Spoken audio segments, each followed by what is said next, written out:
Hey everybody, welcome to Everything's Plastic. Today we're going to be taking a look at a Hasbro G.I. Joe Classified series. This is number 50 in the series, Crimson Guard. See some cool artwork on the side here. Got a little bit of artwork on the front here. Nothing on the side here, just Crimson Guard. If you're unfamiliar with the G.I. Joe line, these four symbols actually represent what these guys specialize in, and you can check that out on the Hasbro website. On the back here we see this awesome artwork, this awesome portrait that we're used to seeing on the back of these most recent Classified series. Awesome, a lot of cool detail there, a lot of awesome characters. Love the way these are drawn, fantastic. Nothing on the top, only the Cobra symbol and the number 50 and barcode and all that good stuff on the bottom. So that's pretty much it guys for packaging. We'll be right back with this one out of the package so we can get a closer look. Can't wait. We are back and we have the Crimson Guard outside of the packaging.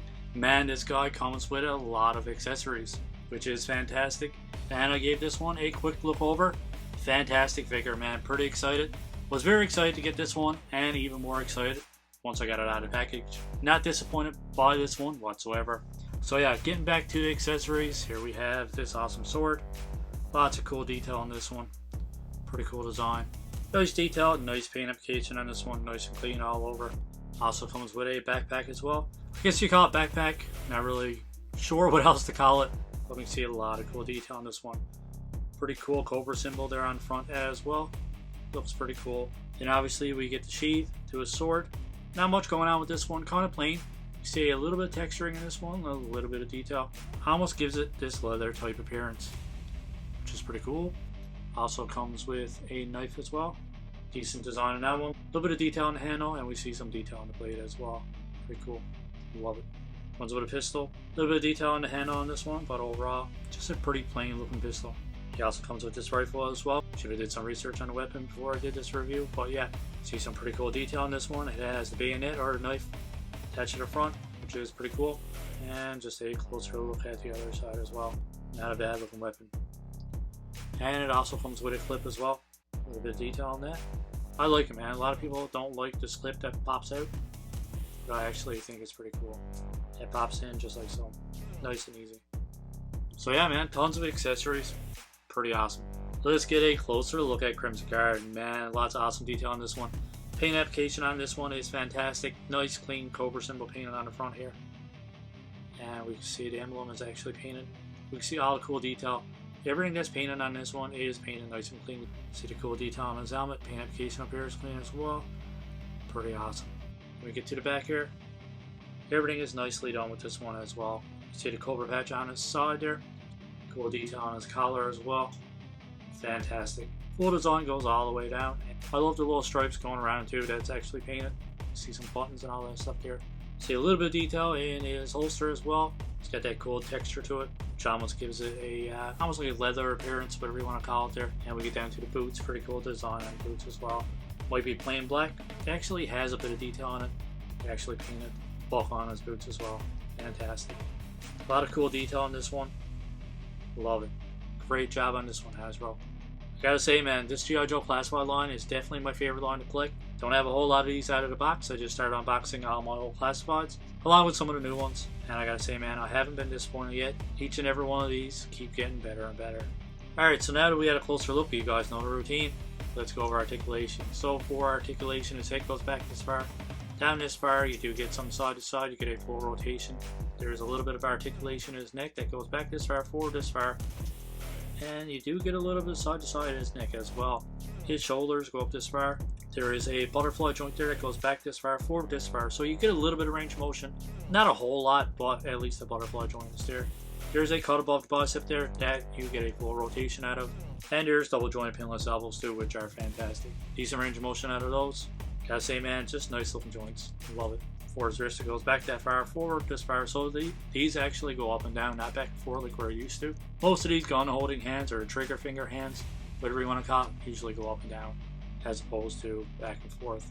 There's an ab crunch there as well. It goes way back. So awesome range of motion there. It goes back this far, goes down all the way, man. Awesome crunch there. You can see a ball joint there as well, right above the waist. We get a nice range of motion out of that as well. So it goes side to side. Goes back this far, forward this far, and you get a full rotation there. So for his legs, they go to a complete split, which we're used to with these G.I. Joe Classifieds.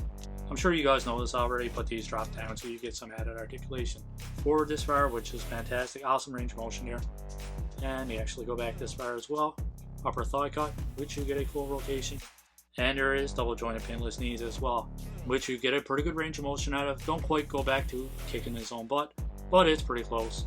Forgot to mention too, when I was going over a closer look, awesome detail on the stripe going down. I was like, just noticing now for some reason. There's a boot cut as well, which you get a full range of motion out of if you want to spin that around. And it's a nice clean joint too. The swivel is actually hidden, which looks nice and clean, man. Looks fantastic. Pozenko goes back this far, forward this far, and we get a full rotation there as well. So fantastic articulation. Most of these classifieds have amazing articulation anyways, which actually make these even better, man. So awesome look figures, fantastic articulation, and they actually come with a lot of accessories. So what else can you ask for out of an action figure? Alright guys, let's start popping on some accessories. So his handgun pops into his holster there. Nice and easy. His knife pops into his side there. She actually pops on, just ports right in. Don't know how that's going to work, hopefully it stays in place. A little bit nervous about that, to be honest. And his sword just slides in, like so. It's pretty awesome. Backpack goes on pretty easy as well. Looks cool, guys. Very cool. If you didn't want to port the sword onto the side there, you can actually put it onto his backpack as well. I like it better on the side. Definitely looks better on the side, but you know, we all have our personal preferences. And for his rifle, it fits in nice and snug, guys. Perfect fit. Not coming out of his hands. Fantastic. Takes a little bit of effort to get two hands on on his rifle, but it is definitely possible. I'm actually going to take his sword off. I really like it when it's ported into the side there. Looks so much better. Alright, here we have it, guys. Here's the Crimson Guard all decked out with all his gear, with his knife, his gun, his weapon in hand, backpack on, sword on his side, looking badass. For comparisons, I grabbed most of the Cobra figures that I have already unboxed so far. We have them next to the Cobra Officer, Red Ninja, Cobra Alley Viper, and the Cobra Bat. We can see that the Alley Viper and Bat is a tad bit taller. Not a lot of difference in the overall size of these. Pretty average all the way around. That pretty much wraps up our unboxing and figure review. Out of 10, I'm going to give this guy a 10 out of 10, man. The paint application on this one's fantastic. Love the tons of accessories. Great articulation. Even the joints on this one is nice and tight, but they're smooth at the same time. So, I got no complaints with this one, man. I really don't. Just a nice, clean, well-made figure. Can't really harp on this one too much. Nothing really negative about this one either. There you have it. My first 10 out of 10 for 2023. So as always, guys, let me know in the comments below what you think of this figure, what you think of my score of 10 out of 10, and what do you think of our review. As always, if you had to rate this one out of 10, what would you give it? Don't forget to hit that like button, and that subscribe button is there as well if you guys want to subscribe to the channel. As always, we hope you enjoyed this review, and we hope you enjoy the rest of your day. Keep collecting, stay safe, go buy some toys.